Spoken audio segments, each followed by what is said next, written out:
Okay, we're live here at the Rhode Island State House. Frank Saccoccio, we have a 2A rally being almost underway here. It's supposed to start at 4. Tell us about why folks are turning out today.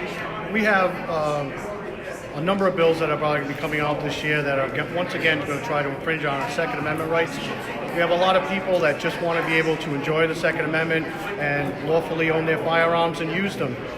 Every year we have to consistently go after and defend these bills. Talk with us a little bit what we heard this week, ghost guns. Talk with us a little bit about what was heard in committee this week.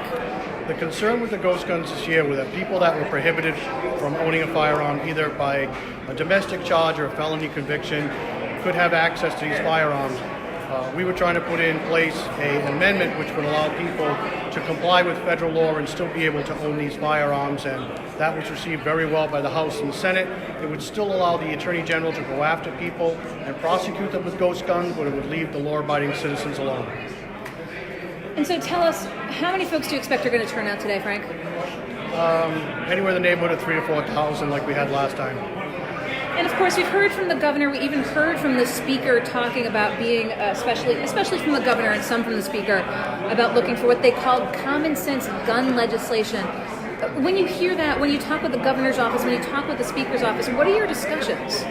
Well, first of all, I want to know what they mean by common sense, because it's not common sense to the gun owner or law-abiding citizen.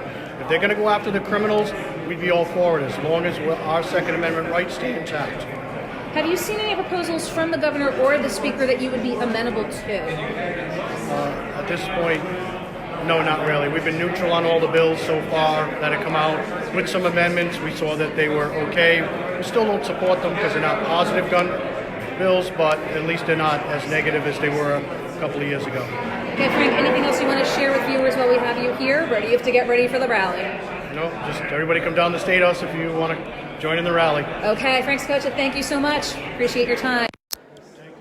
Okay, you just heard from Frank Saccoccio, a 2A rally taking place here at the Rhode Island State House at 4 o'clock. Now, just a little bit after 3 p.m., the State House is already starting to get filled. I will give you a little glimpse as to what's taking place here. Again, the rally is supposed to start in earnest at 4.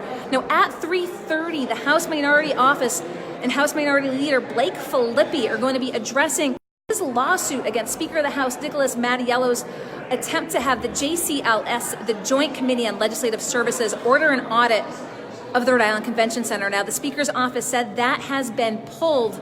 We'll hear more from the Minority Leader when we go live at 3:30, but just giving you a glimpse, again, what's taking place here at the State House right now. Okay, folks are starting to come in here for the 2A Second Amendment rally. Just talked with Frank Saccoccio.